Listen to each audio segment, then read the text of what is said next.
Mais um devocional Intensa no Ar, onde conhecemos mais do Pai e nos aprofundamos nele.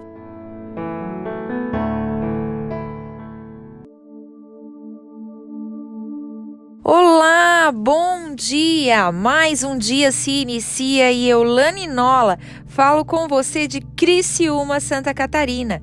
Vamos dar hoje ainda continuidade à nossa viagem pelo Velho Testamento, aprendendo sobre as mulheres da Bíblia, e você é nosso convidado de honra para estar aqui junto, participando do banquete, e bora pegar tesouros maravilhosos e colocar na nossa mochila, aprendendo sobre essas mulheres que nos ensinam tanto. Hoje a gente ainda vai permanecer no Velho Testamento, a nossa viagem vai estar meio por aqui ainda. A gente vai falar sobre uma mulher que a gente ouve falar tanto. Ela não tem um nome mencionado na Bíblia, mas com certeza essa mulher, apesar de muitas vezes ser lembrada por algo que ela falou, que se eu falar agora você já vai saber quem é. Amaldiçoe seu Deus e morra. Quem disse isso, gente? Isso mesmo, a mulher de Jó. Essa mulher foi sim uma mulher guerreira. Por mais que a gente tenha aprendido tantos pontos negativos sobre ela, hoje a gente vai aprender um pouquinho mais de detalhes sobre a vida dessa mulher, que com certeza vai também nos abençoar. Eu vou estar lendo lá em Jó 1 vários versículos, então você pode botar a referência Jó 1. Agora eu vou ler 1 e 2. Havia um homem chamado Jó que vivia na terra de Uz. Era um homem íntegro e correto, temia a Deus e se mantinha afastado do mal. Tinha 7 filhos e 3 filhas.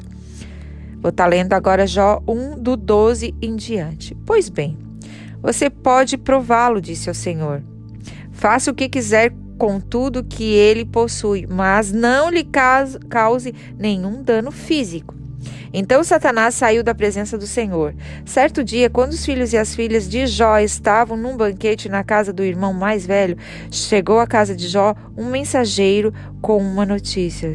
Seus bois estavam arando e os jumentos pastando perto deles quando os sabeus nos atacaram, roubaram todos os animais e mataram todos os empregados. Só eu escapei para lhe contar.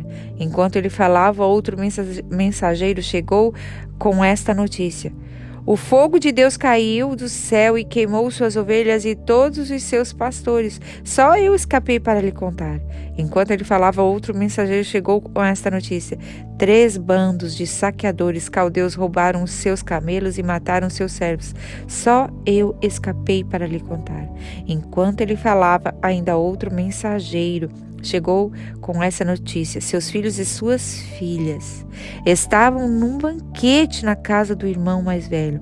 De repente, veio do deserto um vendaval terrível e atingiu a casa de todos os lados.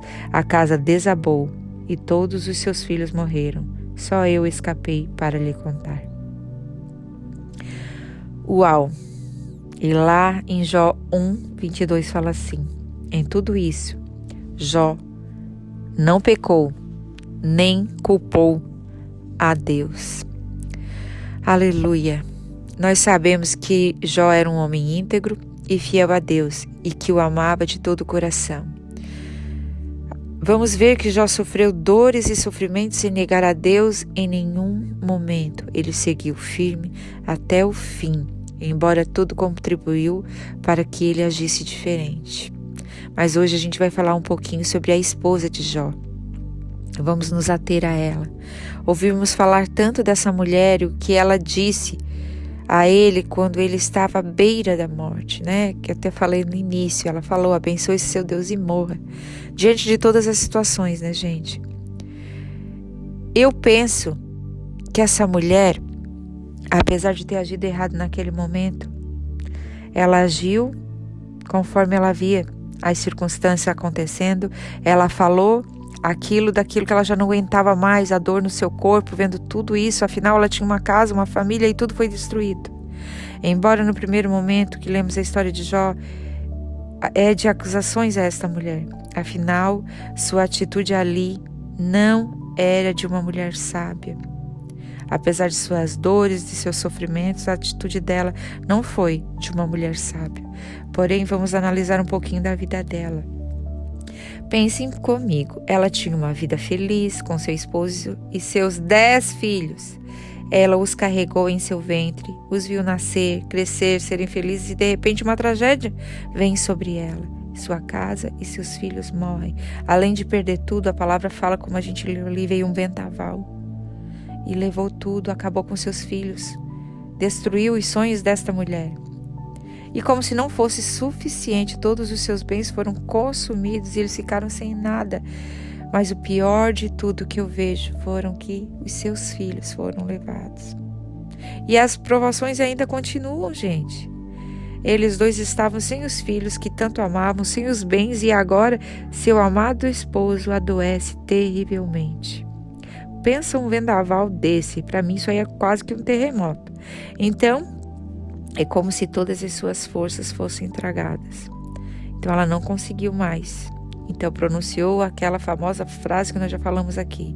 Amaldiçoa esse seu Deus e morre, ela falou para ele. Já não aguento mais. Ou você agiria diferente? Nós estamos aprendendo aqui que diante das circunstâncias dos dias difíceis, nós devemos agir diferente. Mas essa mulher não suportou e nós não estamos aqui para jogar pedra nela, mas para aprender com ela a não fazer o que ela fez. Não vamos justificar de nenhuma maneira o que essa mulher fez. Apenas, eu peço para você agora, se coloque no lugar dela, entendendo que não deve ser fácil o que ela passou. Porém, hoje a gente vai abrir a visão e ver que Deus está do nosso lado. Ele está aqui nos ajudando. E também que Deus colocou um homem sábio do lado dela, assim como eu e você nesta manhã devemos nos colocar diante de Deus e pedir sabedoria para Ele para agir como Jó agiu, não com nossos sentimentos e nossas emoções ou nossas dores. Jó não deu ouvidos às suas insanidades, mesmo em meio a todo sofrimento, ele permaneceu fiel a Deus até o fim.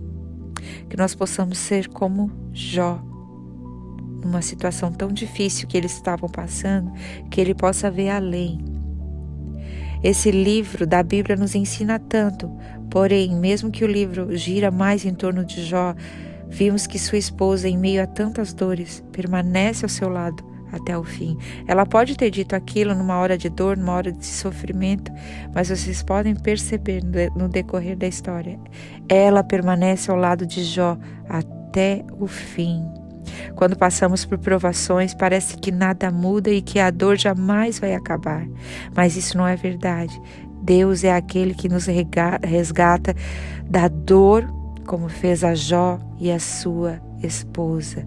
Ele nos dá uma segunda chance quando nós nos lançamos aos pés dele, mesmo que a gente tenha feito como essa mulher, dito aquilo que não era para ter dito, desanimado, estando triste, não aguentando, mesmo que nossas forças parece que está se esvaindo do nosso ser, quando a gente se lança aos pés dele. A palavra diz que ele não aguenta um coração contrito. Então, nesta manhã, independente do que você está passando, derrame tudo isso diante dos pés do Senhor. Ele é um Deus de segunda chance. Ele quer nos dar uma segunda chance nessa manhã. Ele não esquece de nós. Ele vê nossa dor e nosso sofrimento. E existem sofrimentos necessários para o nosso crescimento. Por vezes, coisas precisam morrer para que venha o novo de Deus. Lani, mas isso é tão duro, é tão difícil.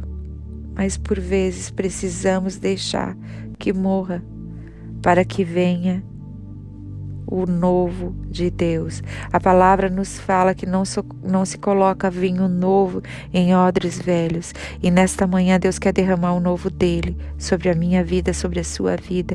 Mas para isso, coisinhas que nós estamos nos agarrando precisam morrer. Precisamos deixar que vá certas coisas, certos relacionamentos, certas pessoas, por vezes só passam por nossas vidas, cumprindo um propósito de Deus em nossas vidas, mas nós precisamos que se vão, para que venha aquilo que Deus tem para nós. O novo de Deus está aqui sendo liberado sobre as nossas vidas, mas nós precisamos abrir a mão e não segurar mais aquilo que Deus não quer que fique em nossas vidas.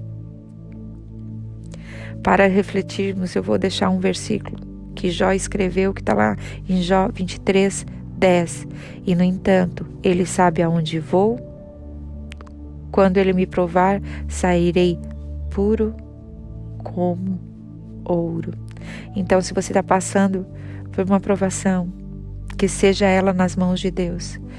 Descanse nas mãos do Pai, porque Ele é aquele que nos prova, mas que a gente sai puro como ouro. Ali a gente vai aprender que é um processo, assim como o carvão nos dá uma lição.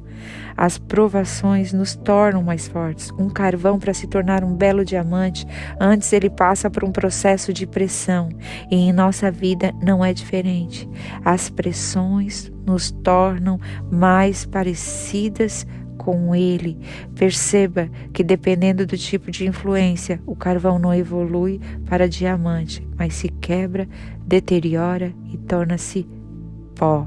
Precisamos deixar Deus trabalhar em nós de maneira que essas pressões, assim como na vida de Jó e da mulher dele, nos tornem alguém que Ele quer que sejamos. Não são atribuições rápidas da gente conquistar, pois exigem esforços, renúncias. Mas nós devemos permanecer firmes diante das pressões. Essas provações nos tornam mais fortes. E assim como Jó e a esposa dele tiveram uma segunda chance, eu e você temos nessa manhã uma segunda chance. Agarre ela com todas as suas forças e assim como os dois, desfrute das bênçãos que o Senhor deu em dobro sobre a vida deles, está em dobro sobre a nossa vida. E Jó foi muito mais abençoado. Assim também nós seremos quando nos sujeitarmos àquilo que o Senhor tem para as nossas vidas. Amém? Deus te abençoe.